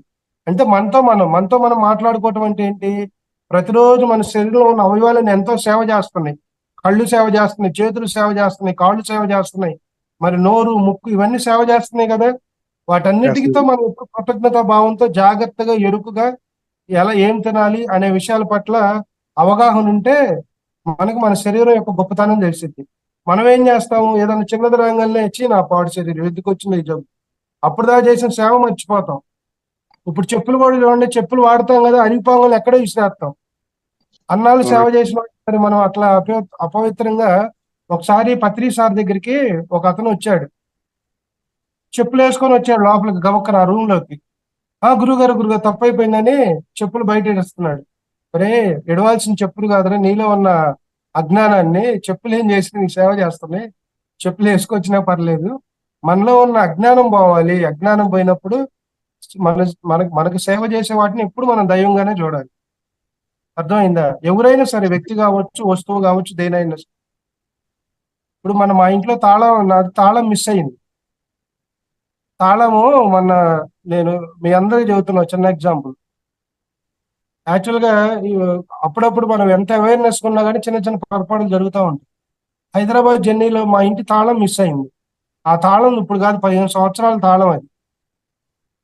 సరే, తాళం చివరికి ఏమైంది ఉంది, అదేమైంది, బ్యాగ్ అడుక్కెళ్ళిపోయింది. ఐడెంటిఫికేషన్ కూడా నాకు పట్ల 4-5 సార్లు వెతికా. చివరికి ఏమైంది, మా ఇంటి పక్క ఆయన సుత్తి తీసుకొని ఆ తాళం కొడుతుంటే నా మనసు చెలించిపోయింది. అంటే ఆ సుత్తి నా మాడు మీద కొట్టుకున్న ఫీలింగ్ వచ్చింది, తాళాన్ని కొట్టినట్లేదు నాకు. అరే, ఇన్ని సంవత్సరాలు మనకి ఇంత ఇదిగా ఉంది కదా, ఎందుకు ఈ తాళాన్ని మళ్ళీ ఆ తాళం దొరకగానే నాలో ఒక రకమైన బాధ కూడా ఏర్పడింది. మనం ఎందుకు అనవసరం అంటే, మనం అంత సూక్ష్మంగా ఆలోచించాలి వస్తువుల పట్ల కానీ మనకు సేవ చేసే వాటి పట్ల. దాన్నే కృతజ్ఞతా భావం అంటారు. నేను తాళం పారేలా, ఆ తాళం ఇక్కడే పెట్టా, దాన్ని ఎట్లయినా రిపేర్ చేయించి మళ్ళీ వాడతా. ఒకప్పుడు అంత అవేర్నెస్ ఉండేది కదా, ఏముంది తాళం కదా, ఒకటి పోతే ఇంకోటి. కానీ ఈ రోజు ఏమవుతుంది, ప్రతి దాని పట్ల కూడా మనకు ఆలోచింప చేసే మనసు, బుద్ధి, ఆ సాధన మార్గంలో మనకు వచ్చాయి. వచ్చినప్పుడు ఎప్పుడైతే మనం ఆ భావంతో ఉంటామో ఆటోమేటిక్ అన్ని మనకు సహకరిస్తాయి. అర్థమైందా? అందుకని మన జీవితంలో మనకి ఎన్ని కోట్లు ఉన్నా, ఎన్ని లగ్జరీ కార్లు ఉన్నా, మౌలిక విషయాలు మనం ఎప్పుడు మర్చిపోకూడదు, కృతజ్ఞతా భావం. అర్థమైందా? ఒక తాళం అనే కాదు, ఏదైనా సరే. ఓకేనా? ఎక్కువ ఎక్స్టెండ్ అవుతుంది ఇక ఫ్లో. అంటే ప్రతి దాంట్లోనూ కూడా మనం అన్నింటిలోనూ ఆత్మ ఉంది అంటాం కదా, అవును మేడం. అందులో కూడా చూడాలి కదా సార్, ప్రతి అవును, దాంట్లో. ఇప్పుడు మెటీరియల్ లేకపోతే మన మెటీరియలిస్టిక్ లైఫ్ లేదు కదా. ఇప్పుడు కుర్చీ ఉంటేనే కదా నీకు కూర్చుంది. కుర్చీని కూడా కృతజ్ఞతా భావంతో చూడాలి. మనం నైట్ అంతా పడుకుంటాం, బెడ్ మీద లేచి ఎప్పుడన్నా థ్యాంక్స్ చెబుతాం బెడ్కి, చెప్పండి సార్. గట్టిగా దిండేసి ఒకటి కొడతాం దుమ్ముంటే. అంటే అక్కడ కొట్టాలి, దుమ్ము దులపొద్దని కాదు, ఆ ప్రేమ అనేది ఉండాలి ప్రతి దాని పట్ల. ఆ ప్రేమతత్వం అనేది ప్రతి వస్తువు పట్ల ఉండాలి. మనం వాడుకునే బండి అది ఎట్లా వస్తుందంటే ఎరుకు ద్వారా వస్తుంది. ధ్యానం అంటే ఎరుకే. ప్రతి నిమిషం, ప్రతి సెకను ఎరుకుతో జీవించటం మనం. అర్థమైందా? ఎదుటి మనిషి మనసును ఎరుకుతో గమనించాలి, ఏం మాట్లాడుతున్నారు ఎరుగుతూ ఉండాలి. అలా ఉన్నప్పుడు ఏంటంటే మనకి ఏ అవంతరాలు రావు, ఏ సమస్యలు రావు. అయితే ఒక్కొక్కసారి ఎన్ని మనం ఎరుగుతూ ఉన్న చిన్న చిన్న పొరపాట్లు జరుగుతూ ఉంటాయి. వాటిని వెంటనే రియలైజ్ అయ్యి మనం వెంటనే వాటిని అక్కడే సాల్వ్ చేసుకోవాలి. ఓకేనా? అడగండి, క్వశ్చన్ అడగండి. మంజుల గారు. నమస్కారం మాస్టర్. నమస్కారం. లలిత గారు వినిపిస్తుంది? వినిపిస్తుంది, మాట్లాడండి సార్. నాకు దాదాపు 20 years నుంచి ఆథరైటిస్ అంటే రిమటాయిడ్ ఆథరైటిస్ వచ్చింది. అంటే నాకు అయితే నేను 3 years కింద నాకు ఇది పరిచయం అయింది, కానీ ఒక 1 month చేశాను. రాములు గారు అని మీర్పేటలో ఉంటారు. ఏంటి ఆథరైటిస్ అంటే ఏంటి మేడం మీ ప్రాబ్లం? కాళ్ళక?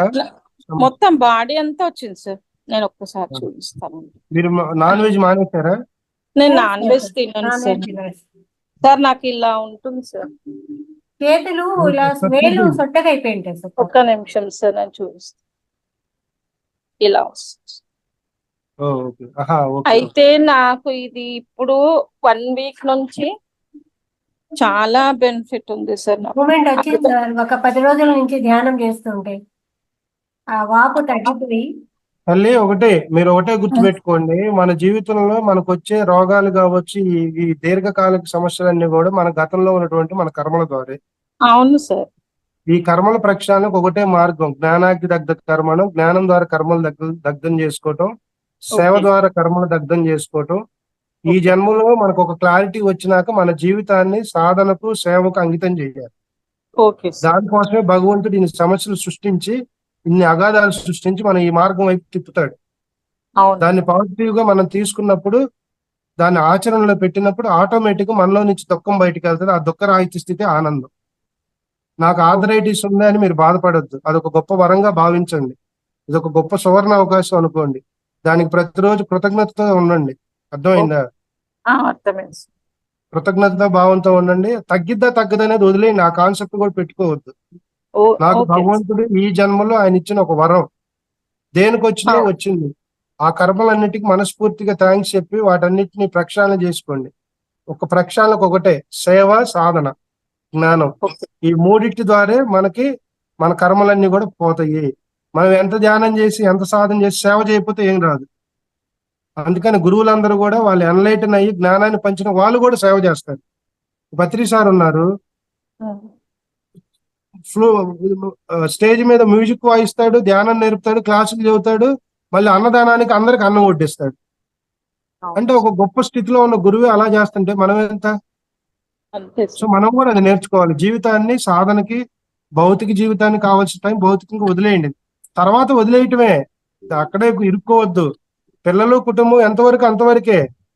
సెల్ఫ్ ట్రాన్స్ఫర్మేషన్ లో సెల్ఫ్ లో ఎవరికి వాళ్ళకి ఒక క్లారిటీ రావాలి. మనం ఎవరిని అన్యాయం చేయాల్సిన పని లేదు. కుటుంబ వ్యవస్థలో పిల్లలకి భర్తకి ఇవ్వాల్సిన టైం ఇవ్వండి. అయిపోగానే వెంటనే సాధన, అయిపోగానే వెంటనే బుక్స్ రీడింగ్, వెంటనే ఖాళీగా ఉన్నప్పుడు సేవ. ఈ నాలుగిటి వల్ల మన కర్మలన్నీ ప్రక్షాళన అవుతాయి, మనం ఉన్న వాటి నుంచి బయటపడతాం. నా దృష్టిలో ఆఖరి జన్మ అంటే జన్మ లేకుండా ఉంటాం అని కాదు. నా దృష్టిలో ఆఖరి జన్మ అంటే ఈ జన్మలో మానవుడిగా సాధన చేస్తున్నాము, వచ్చే జన్మల్లో మనం ఒక సాధకుడిలాగా భూమి మీద జన్మ తీసుకొని ఎంతో మందికి జ్ఞాన జ్యోతిని కలిగిస్తాం అనేది నా దృష్టిలో ఆఖరి జన్మ.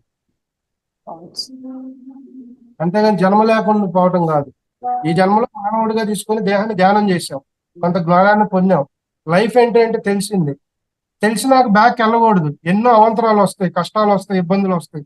బ్యాక్ వెళ్లకుండా సాధనా మార్గంలో ముందుకెళ్తూ ఈ శరీరం వదిలేసినాక మరో జన్మలో కనీసం వివేకానందుడు అట్లా కాకపోయినా మనం కూడా ఒక జ్యోతిలో ఈ భూమి జన్మ తీసుకొని 10 మందికి మనం మంచి చేస్తామనే భావంతో కలిగి ఉంటాం ఆఖరి జన్మ. అంతేగాని జన్మ లేకుండా ఉంటుంది కాదు ఆఖరి జన్మది. ఓకేనా? సో నాకు అనిపించింది అట్లా. చాలా బాగా చెప్పారు సార్. అంతే సార్, ఈ జన్మలో మనం ఏం చేసుకోవాలంటే ఈ కర్మలన్నీ తుంచేసుకొని ఖాళీగా వెళ్ళిపోవాలి సార్ నెక్స్ట్ జన్మ. Okay sir, thank you. మీరేమి మీకు ఆర్థరైటిస్ ఉందని అది ఉందని మనసులో పెట్టుకోకండి. మీకు ఏమి లేదని భావంతోనే ఉండండి. ఓకే. పొద్దున్న ఉదయం లేచిన కాడి నుంచి నేను ఆనందంగా ఉన్నాను. కానీ ఇది చదవటం ఈజీయే, వినటం ఈజీయే. ఆచరణలోకి వచ్చేసరికి మీరు ఒక్కలుగా ఉన్నప్పుడు ఎన్నో విషయాలు మిమ్మల్ని డామినేట్ చేస్తా ఉంటాయి. ఆయన ఏమో క్లాస్ లో చెప్పాడు, భలే ఉంది, ఆనందంగా ఉంది. ఇప్పుడేమో ఇంట్లో లేరు, నేను ఒక్కనే రూమ్ లో కూర్చున్నాను. నాకు ఎన్నో మిమ్మల్ని డామినేట్ చేస్తా ఉంటాయి. వాటన్నిటిని పక్కకు మళ్ళిచ్చేసేయి. మళ్ళిచ్చేసి మీకు మీరు సెల్ఫ్ గా ఉండి పరిపూర్ణమైన విశ్వాసంతో ఇది ప్రాక్టీస్ చేస్తే 100% రిజల్ట్ ఉంటుంది. ఓకేనా? ఓకే. ఏ మనిషి అయినా కర్మలో పోగొట్టుకోవాలంటే 4 రకాల పద్ధతులు ఖచ్చితంగా పాటించాలి. ఒకటి, మనం ఏ మార్గంలో ఉన్నామో ఆ మార్గంలో సరైన సాధన చేయాలి. ఆ యొక్క జ్ఞానాన్ని పరిపూర్ణంగా తీసుకోవాలి. దాన్ని కొద్దిగా ఆచరిస్తూ వీలున్నప్పుడల్లా సేవ చేయాలి. సేవ అనేది అత్యంత ముఖ్యమైన పార్ట్. అది నువ్వు ఎట్లయినా చేయి, అర్థమైంది? ఏ సేవ అయినా కావచ్చు. నువ్వు ధ్యాన సేవ చేయి, సమాజంలో సేవ చేయి, గో సేవ చేయి, ఏదైనా సేవ చేయాలి. ఆ చేసే సేవ ఎట్లా ఉండాలి? వితౌట్ ఎక్స్పెక్టేషన్ ఉండాలి. ఓకే.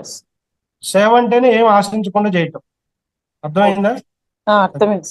మళ్ళీ ఆశించామంటే కర్మలపై. ఇప్పుడు నేను ఒక చాటుకి వెళ్ళాను, ఒక 100 మందికి అన్నదానం చేశా, నా పేరు రావాలి, నా ఫోటో రావాలి, నేను 100 మందికి అన్నదానం చేశాను, ఇది అవసరంలా.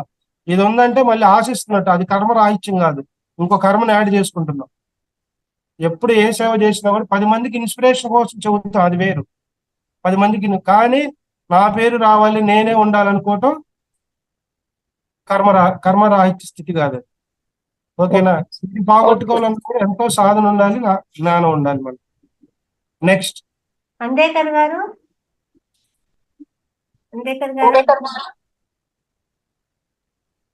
నాకేం ఇబ్బంది లేదమ్మా. మీకు టైం అయిపోతుందేమో. టైం మేనేజ్మెంట్ అనేది ఇంపార్టెంట్ కాబట్టి జీవితంలో మూడింటిని వేయకూడదు. ఒకటి కాలం, వనరులు. గుర్తుపెట్టుకోండి, కాలము, వనరులు, ఎదుటోళ్ళని ఇబ్బంది పెట్టకూడదు. మనం ఈ 3 విషయాలు పాటించాలి. నమస్తే సార్. నమస్తే తల్లి, చెప్పండి. అది మీరు అన్నట్టు నాలో కూడా నెగిటివ్ థాట్స్ ఉండేవండి. ఏ పని చేస్తున్నా కూడా నెగిటివిటీ. ఏదన్నా ఒక ఇన్సిడెంట్ విన్నాం అనుకోండి, ఎవరికైనా యాక్సిడెంట్ అయిందని, వెంటనే మన వాళ్ళకి ఏదో జరిగిపోయినట్టుగా నెగిటివ్ ఆలోచనలు వెంటనే వచ్చేసాయి. అలాగే మీరు అన్నట్టుగా తలనొప్పి కూడా నేను ధ్యానంలో తలనొప్పి నాకు అర్థమైంది, మీరేం మాట్లాడదు. సారీ, మధ్యలో ఇంటర్ అంటే మీలో ఎదుటోళ్ళు జరిగితే మీలో కూడా వేరేళ్ళు జరుగుతుంది. మీలో ఆ భయం అనేది, ఆ భయం యొక్క లెవెల్ అంత స్థాయికి వెళ్ళిపోయింది. అవును అవును గురుగారు. ఏ చిన్న సిచ్యువేషన్ చూసా మీరు తట్టుకోలేరు. ఎవరైనా చనిపోయినా కూడా ఆ రోజంతా అదే ఆలోచిస్తూ ఉంటారు, నిద్ర పట్టదు మీకు. అవును అవును ఇవన్నీ కూడా మీలో ఉన్న భయం, ఆ భయం యొక్క ఫ్రీక్వెన్సీ. అంటే ప్రతి ఎమోషన్ కి మన బాడీలో ఫ్రీక్వెన్సీ ఉంటదమ్మా. ప్రతి ఎమోషన్ కి ఎనర్జీ ఉంటది. ఎనర్జీని మన ఫ్రీక్వెన్సీలో కొలుస్తాం. సో ఈ భయం తాలూకా ఫ్రీక్వెన్సీ లెవెల్స్ అన్ని బ్యాలెన్స్ అవ్వాలి అంటే ఖచ్చితంగా మీరు బాగా సాధన చేయాలి. మీరు ఓషో బుక్ ఉంది, ధైర్యం అనే ఒక బుక్ ఉంది, అందరు తెప్పించుకోండి ఆ బుక్. మీకు దొరకకపోతే మన ఫౌండేషన్ అయినా దొరుకుతాయి. మన ఫౌండేషన్ లో దొరకకపోతే ఎంత మందికి కావాలో అంత మందికి చెబితే మేము ఖచ్చితంగా కొరియర్ చేపిస్తాం. ఒక అద్భుతమైన పుస్తకం అది. ఓకేనా? అది చదవండి. తగ్గింది సార్ నాకు. నేను సాధన చేస్తున్నాను. లాస్ట్ మంత్ జాయిన్ అయ్యాను ధ్యానంలో. నైట్ అమ్మా. క్లాసెస్ విన్నాను. ఇప్పుడు మార్నింగ్ నుంచి ఫస్ట్ నుంచి ఉంటున్నాను. నాకు ఆ నెగిటివ్ ఆలోచనలు ఇప్పుడు తగ్గినాయి. మీరన్నట్టుగా తలనొప్పికి కూడా నేను ఇప్పుడు టాబ్లెట్ వేసుకోవట్లేదు. సాధనలో కూర్చుంటున్నాను, తలనొప్పి తగ్గిపోవాలంటున్నాను. 1/2 అవర్ లో తలనొప్పి తగ్గిపోతాను. చూసారా? అది నాకు వీరేంద్ర చాలా గారు, ఉపయోగపడుతుంది. వీరేంద్ర గారు విన్నారా? దుర్గాబావని అమ్మగారు ఏం చెప్పారు? ఆమె తలనొప్పి వస్తే టాబ్లెట్ వేసుకోదు, తగ్గిపోయిందని సెల్ఫ్ ట్రాన్స్ఫర్మేషన్ చేసుకుంటుంది. అర్థమైందా? సో తనకి తగ్గిపోతుంది. అట్లాగే మీరు కూడా చేయాలి. ఓకేనా? సరే అండి. ఖచ్చితంగా తగ్గిద్ది. అట్లానే మెడిసిన్ రిక్వైర్మెంట్ ఉంటే మెడిసిన్ ఆపి చేయొద్దు. అది మెడిసిన్ అనేది అవసరం అయితే పెట్టుకోండి, వాడండి. అది కొంత సరే. స్టేజ్ దాటినాక మనకు అవసరం లేదని తెలిసినప్పుడు ఈ పద్ధతి ద్వారా మనం దేన్నైనా హీల్ చేసుకోవచ్చు. ఓకేనా అమ్మా? ఓకే దుర్గా గారు, కంగ్రాట్స్. థ్యాంక్ యూ అండి. థ్యాంక్ బాగా ధ్యానం చేయండి. Okay, you. ఇంకా నమస్కారం సార్. నమస్తే అమ్మా. సంతోష్ని నా పేరు. చెప్పండి తల్లి. లాస్ట్ జూలైలో నేను సెషన్ లో జాయిన్ అయినాను సార్. ఓకే. అయితే మెడిటేషన్ చేస్తున్నప్పుడు నాకు బాడీ తిప్పడం అనేది ఇంకా జరుగుతూనే ఉన్నది. దగ్గర దగ్గర 45 days అవుతుంది నేను ధ్యానం స్టార్ట్ చేయబట్టి. తిరగనండి, ఏం భయపడద్దు. తిరగనన్నాళ్ళు తిరగనండి, అదే ఆగిపోద్ది ఒక రోజు. సార్ కళ్యాణ్ గారు స్వప్న గారు ఉన్నారు కదా సార్? కళ్ళు తెలుసు మేడం, అర్థమైంది నాకు. వాళ్ళ ఫ్రెండ్ నన్ను జాయిన్ చేసింది తానే సార్. నా గురించి ఒకసారి మిమ్మల్ని అడిగింది కూడా. సంతోష్ని మేడం అనగానే నాకు రోజు కాల్ చేశాను, మేడం ఎట్లా తిరుగుతున్నా.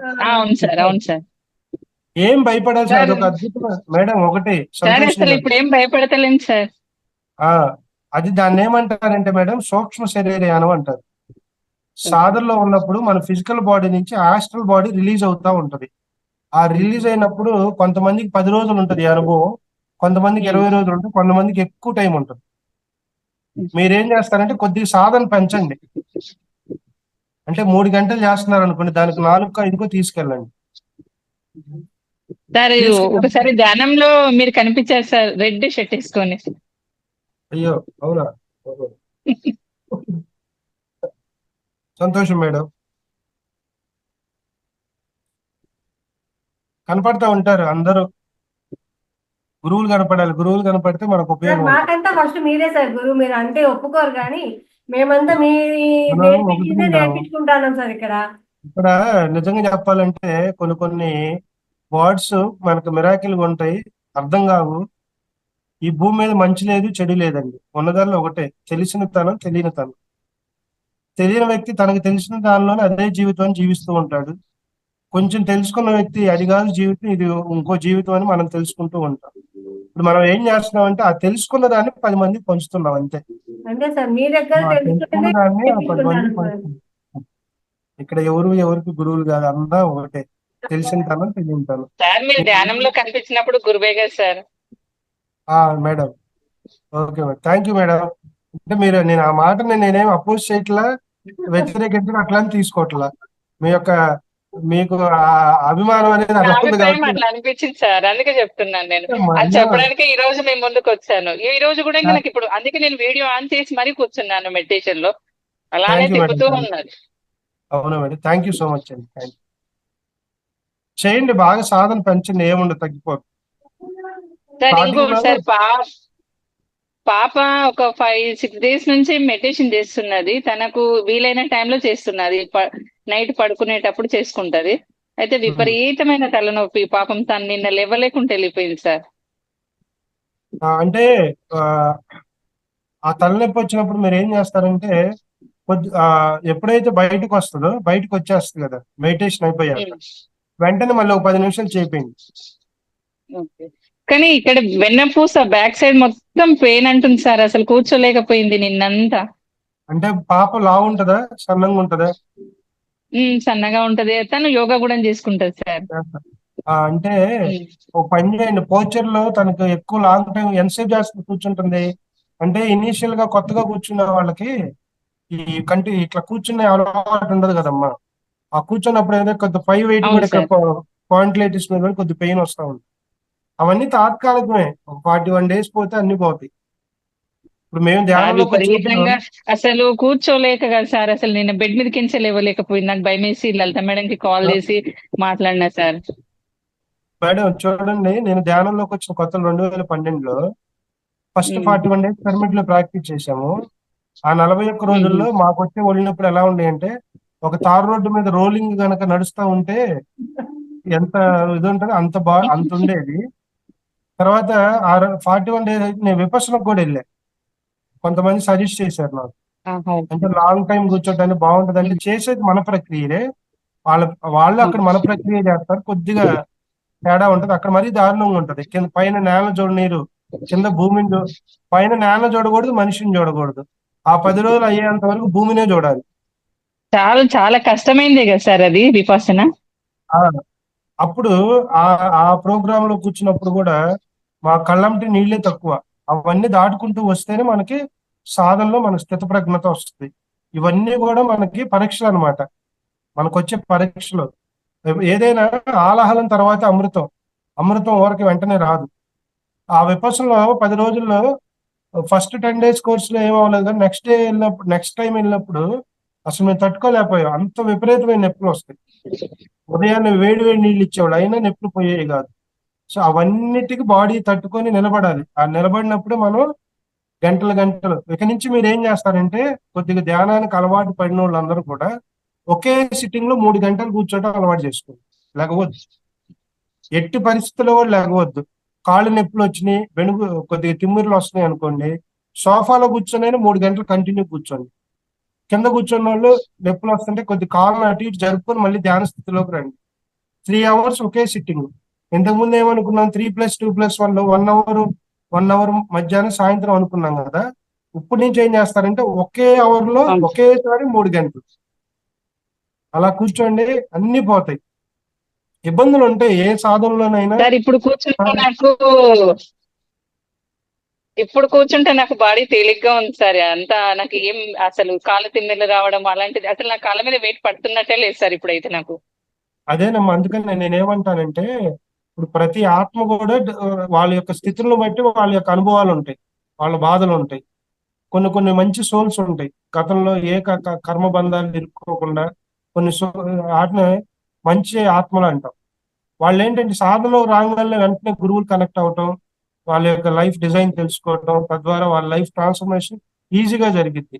అంటే అట్లా వచ్చిన వాళ్ళు ఎక్కువ అని కాదు, రావడం తక్కువ అని కాదు. ఏదన్నా కూడా మనం ఏ దాన్ని పట్టుకున్నా కూడా మన గతంలో ఉన్నటువంటి హిస్టరీ మీద డిపెండ్ అయి ఉంటుంది వర్తమానం. సో కాబట్టి మనకు ఆల్రెడీ మీరందరూ పాత వాళ్ళే కాబట్టి ధ్యానం అలవాటు పడున్నారు కాబట్టి ఒకే సిట్టింగ్ లో 3 గంటలు కూర్చోవటం అలవాటు చేసుకో. ఓకేనా? ప్రయత్నం చేయండి, వాటి దగ్గర పెట్టుకోండి. ఒకే సిట్టింగ్ లో 3 గంటలు సంకల్పం పెట్టుకోండి. ఎట్టి పరిస్థితుల్లో ఏది ఏమైనా సరే ఈ రోజు నన్ను 3 గంటల ధ్యానంలో కూర్చోవాలి, నన్ను ఎవరు డిస్టర్బ్ చేయకూడదని ప్రకృతికి ఒక సంకల్పాన్ని వదిలేసి చక్కగా గురువును తలుచుకొని 3 గంటలు ధ్యానం చేయండి. 3 నిమిషాలకు అయిపోతుంది. ఇది కొత్త వాళ్ళు ఒక్కొక్క గంటనే. కొంచెం పాతగా వచ్చిన వాళ్ళు ఉంటారు కదా, వాళ్ళకు సార్ చెప్పేది. కొత్త వాళ్ళు ఏం చేయాలి, దీనికి సరైన సమయం చెప్పమంటారా? సార్ దీనికి సరైన సమయం చెప్పమంటారు మీకు? చెప్పండి సార్. పగలు చేయలేరు, ఎందుకంటే పగలు ఏదో పనులు ఉంటే డిస్టర్బెన్స్ ఉంటుంది. తెల్లవారుజామున అయితే చేయగలుగుతుంది సార్. తెల్లవారుజామున ఏం చేయొచ్చు, లేదంటే 3 to 6 3 గంటలు లేవండి. చక్కగా మంచిగా వాటర్ తీసుకొని మీకు 3 గంటలు ధ్యానం చేస్తే, కరెక్ట్ గా పర్ఫెక్ట్ గా చేస్తే మీకు నైట్ నిద్ర అవసరం లేదు. నిజంగా అంత ఎనర్జీ ఫ్లో. మన రీసెంట్ గా ఒక ఆయన గురించి తెలుసుకున్నా. ఆయన అంటే 22 గంటలు పని చేస్తాడంట. బ్రహ్మ ముహూర్తంలో 1 గంట పుస్తకాలు చదువుతాడంట, 1 గంట పడుకుంటాడంట పూర్తిగా. మళ్ళీ 22 గంటలు పని చేస్తాడు. ఒక గంట సాధన చేస్తాడు, ఒక గంట పుస్తకాలు చదువుతాడు, మళ్ళీ 22 గంటలు పని చేస్తాడు. ఏదైనా మనకి ఎక్కడ ఇది గనక మారితే, దీన్ని గనక మనం ట్యూన్ చేసుకోగలిగితే మన శరీరం కూడా ఎట్లా పెడితే అట్లా వింటది. అర్థమైందా? ఫుడ్ను కూడా మార్చే ఇది ట్యూన్ చేసుకుంటే చాలు. మీరు తినేటప్పుడు కూడా అడగండి శరీరాన్ని, నీకేం కావాలి, ఏం తినాలనిపిస్తుంది. ఇప్పుడు ఆకలి ఏంటంటే అవి స్వీకరించడం లేదు సార్, శరీరము బయట తిండి స్వీకరించడం లేదు, ఎఫెక్ట్ ఇస్తోంది. ఇంట్లో కూడా ఆయిల్ ఫుడ్ స్వీకరించడం లేదు, లైట్ మనం ఫుడ్ ఏం చేస్తాము పాపం, అయితేనే దాని స్వీకరిస్తుంది. కరెక్ట్ గా చెప్పారు మేడం. దాని బాధ అది చెబుతూ ఉంటది, కానీ మనం లెక్క చేయం.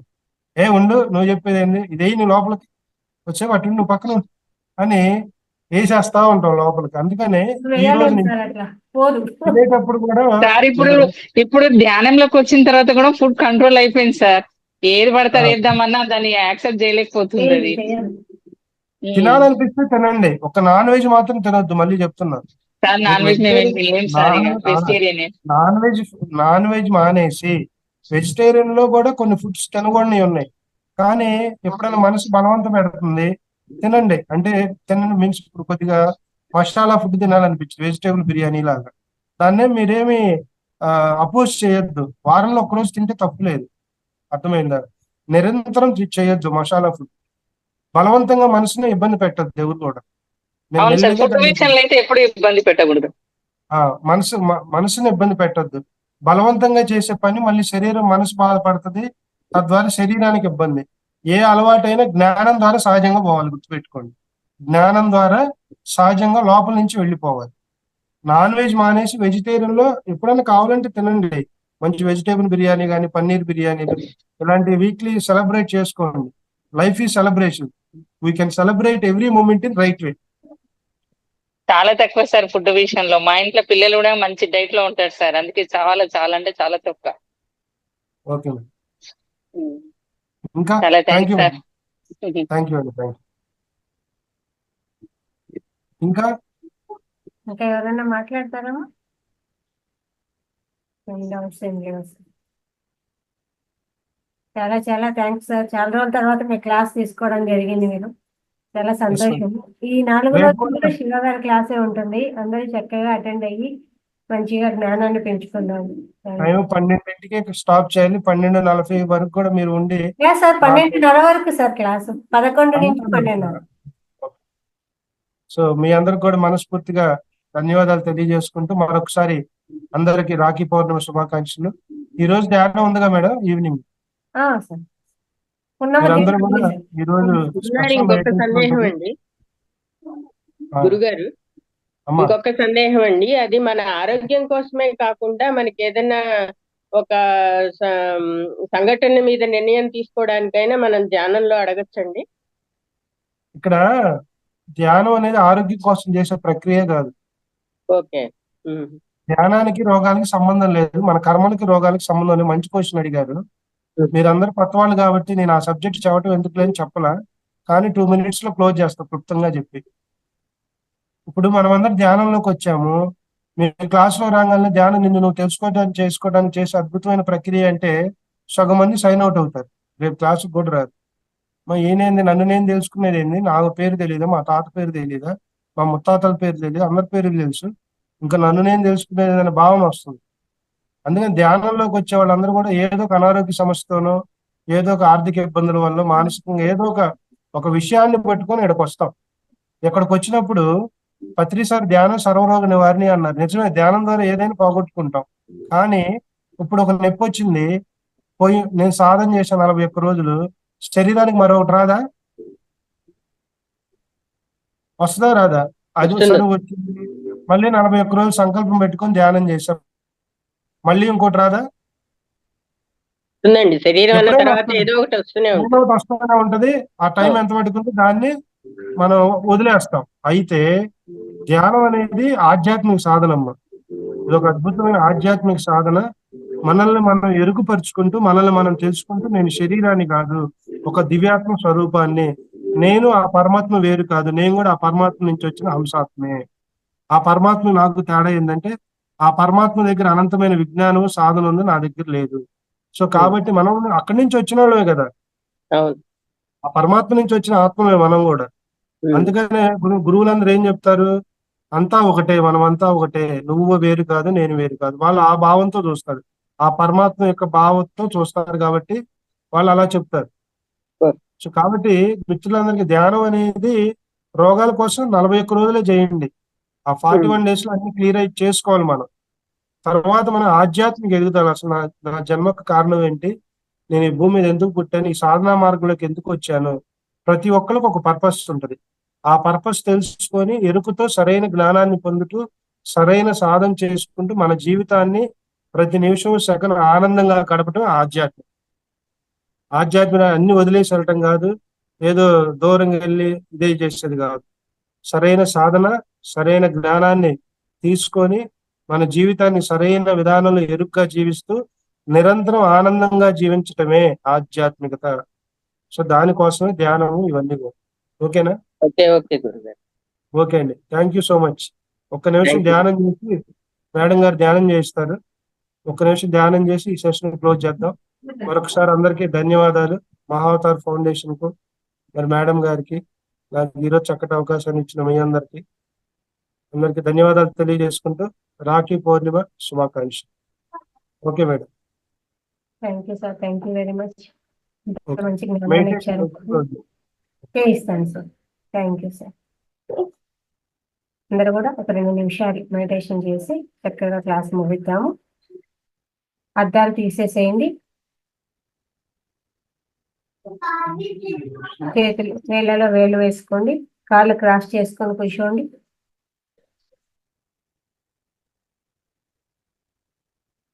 స్థిర సుఖాసనము. అద్దాలు పెట్టుకోకూడదమ్మా, అద్దాలు పెట్టుకుంటూ కూర్చోండి.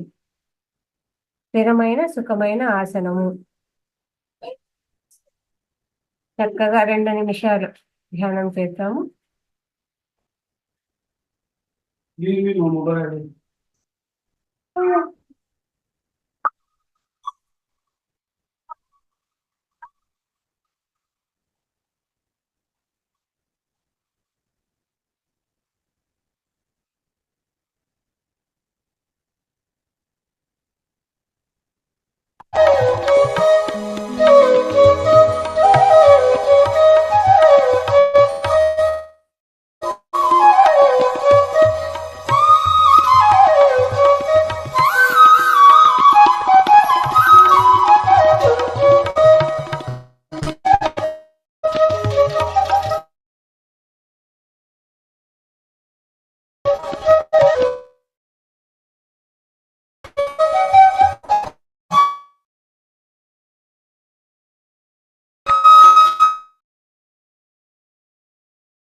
రెండు చేతులు విడదీసుకొని 2 కళ్ళ మీద పెట్టుకుందాము. 5, 4, 3, 2, 1. మన 2 అరచేతులను చూసుకుంటూ చక్కగా ఇంతవరకు మనం చేసిన ధ్యానాన్ని అందించినటువంటి పత్రిజీ గారికి, బ్రహ్మర్షి పితామహ పత్రిజీ గారికి, మన కన్న తల్లిదండ్రులకు, అలాగే రమణ మహర్షుల వారికి, గౌతమ బుద్ధుల వారికి అందరికీ కూడా గట్టిగా ధన్యవాదాలు తెలియజేస్తూ క్లాసులు పెట్టామండి. అందరికీ కూడా మరొక రాఖీ పౌర్ణమి శుభాకాంక్షలు. ఈరోజు రాత్రి పున్నమ ధ్యానం ఉంటుంది. ప్రతి ఒక్కరూ పాల్గొనవలసిందిగా కోరుచున్నాను. ఆల్రెడీ సార్ లింక్ షేర్ చేయడం జరిగింది. ప్రతి ఒక్కరు కూడా ఆ ధ్యానంలో పాలు పంచుకోండి. చాలా అంటే చాలా పవర్ఫుల్. పున్నమ ధ్యానం ప్రతి నెల ఉంటుంది. మామూలుగా మనం చేసే ధ్యానం ఒక రకమైతే పున్నమ ధ్యానం 3 పవర్ ఉంటుంది అనమాట. ఆ టైంలో చేయడం, పున్నమ ఘడియల్లో చేయడం చాలా అద్భుతంగా ఉంటుంది. కొంతమంది మంచి మంచి ఎక్స్పీరియన్స్లు కూడా వచ్చాయి ఈ పున్నమ ధ్యానంలో. కాబట్టి ప్రతి ఒక్కరు కూడా ఇందులో పాల్గొనవలసిందిగా కోరుచున్నాను. Thank you. అందరికీ కూడా ధన్యవాదాలు. ఓకే మేడం, థ్యాంక్ యూ అండి.